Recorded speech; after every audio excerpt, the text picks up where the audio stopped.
It is nearly a perfect race day right here behind Johnny's North Tavern along the river. Coming up next on KUJH, come visit with us while we're here at the Mardi Gras Parade. We've got our beads and our king cake. We're ready to go. I'm here at the Wakarusa River Valley, which has been a big topic of conversation here in the Lawrence community.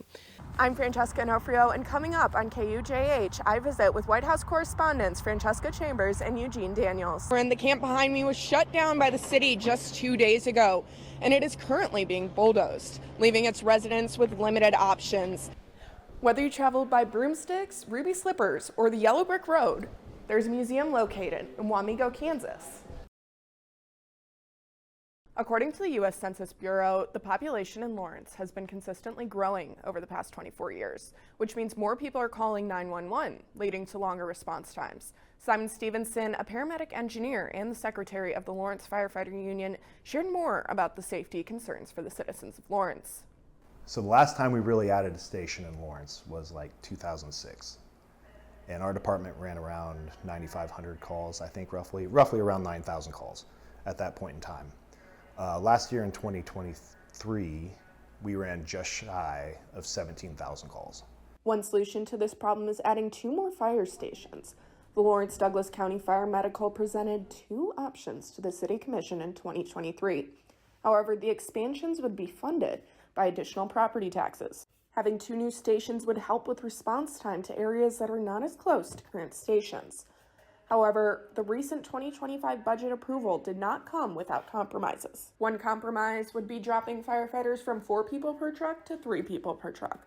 The National Fire Protection Association has a required number of staff that must be at each alarm of fire. For a low-level alarm fire, a minimum of 15 firefighters must be on scene. For a mid-level alarm, a minimum of 28 firefighters must be on scene. And for a high-level alarm fire, a minimum of 43 firefighters must be on scene. If you drop from 4 to 3, it doesn't change the amount of people that you need at that incident. It changes the amount of trucks you're taking to that incident to get people there. But Lawrence has a maximum of 36 firefighters on staff at one time. The city decided to keep 4 firefighters to a truck, but has delayed the approval of the expansion of 2 new stations. With the population growing, there needs to be more resources to keep people safe. The approval of the 2 new stations has been pushed back by at least a year. Sydney? Local community member Andy Purdue explains why these lands are so important to Lawrence and its environment. It's a green corridor that helps to control flooding and is a safe space for wildlife, and also works to do groundwater recharge. So anytime the Wakarusa River floods, this space kind of manages that floodwater. Haskell University lab assistant Courtney King also shares some knowledge about a possible burial site on this land and why this land is so important to the indigenous community. The land of the New Boston Crossing proposal is not historical Haskell lands, but considering Haskell is only a couple of miles away from here, it can, be a clue to indigenous children potentially running away to this area. The effects that come with the indigenous community, tribes have lived on this land for millennia, and not treating the land as we should greatly affects the indigenous community here. It is extremely important to know if children are buried on this land so they can be properly laid to rest. At the City Commission meeting on March 5th, there was a 4-1 vote in favor of the development.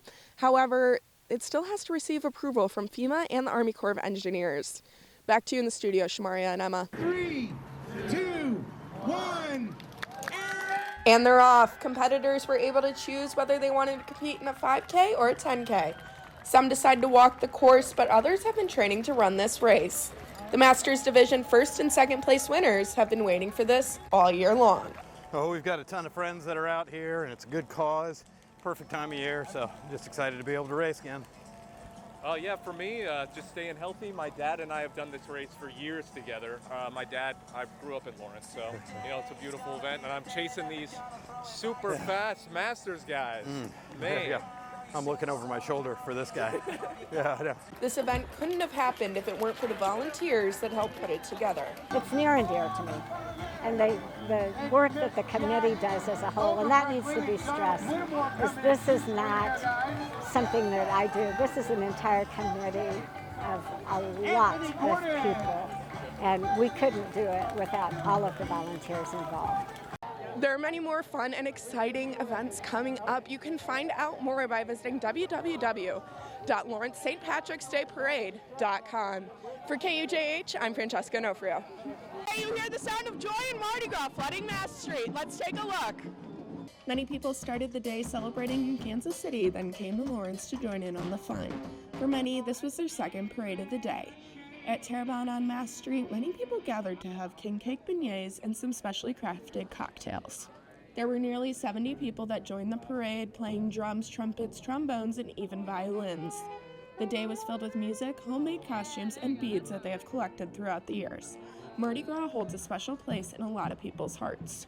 Oh, life, vida. Family, actually for me. So. Yeah, well, he's from New Orleans. Right. And but just in the time that I've known him, I feel like I am from New Orleans, even though I'm from Wichita. But it's just one of those things that just gets in you, and then it has to come out. And this is the time to do it. Louisiana native and current KU student said it made him feel like he was back at home. It's a lot like this. A lot more parade floats, though, down there, for sure. People of all ages enjoyed the festivities, especially the children. The parade started at Terrebonne and ended at Lucia Bar and Grill on Mass. For KUJH, I'm Francesca Onofrio. Happy Mardi Gras! That has truly brought the heart and passion of the Wizard of Oz to life. With all the hustle and bustle that Wicked has brought to towns all over the U.S., this museum has been defying gravity since its opening in 2003. The museum is a child of the Columbian Theater and home to many artifacts, originally opening in 1893. For the grand reopening in 1995, they put a few of these artifacts on display, and just over one summer, it gathered over 12,000 people from 13 different countries just to see the Oz exhibit. The community then decided to open the Oz Museum with help from investors, a grant from the state of Kansas, and a lot of community involvement to make it what it is. The museum is constantly collecting and displaying new artifacts over 120 years after the release of the original book that started it all. Caitlin Britton, the operations coordinator for the Oz Museum, shared how the release of Wicked has impacted traffic. We're seeing about 25% more people. Usually fall and winter is what we consider our off-season. There's less people traveling, but more people who are traveling are actually realizing that we're here and are taking the time to stop and enjoy our very Oz immersive town, and it's been amazing. The museum sees more than 40,000 visitors from over 40 different countries annually. Chandler Sims, a visitor from Virginia, made time to stop in. I figured, when in Rome. So I wanted to come see the Wizard of Oz Museum and then go see Wicked, because I've never seen Wicked before, so I figured it would be a good transition. The museum has a section dedicated to Wicked and other Broadway performances, and they're hoping to add to their collection soon. And if you follow the Yellow Brick Road, you too can end up at the Oz Museum. For KUJH News, I'm Francesca Onofrio.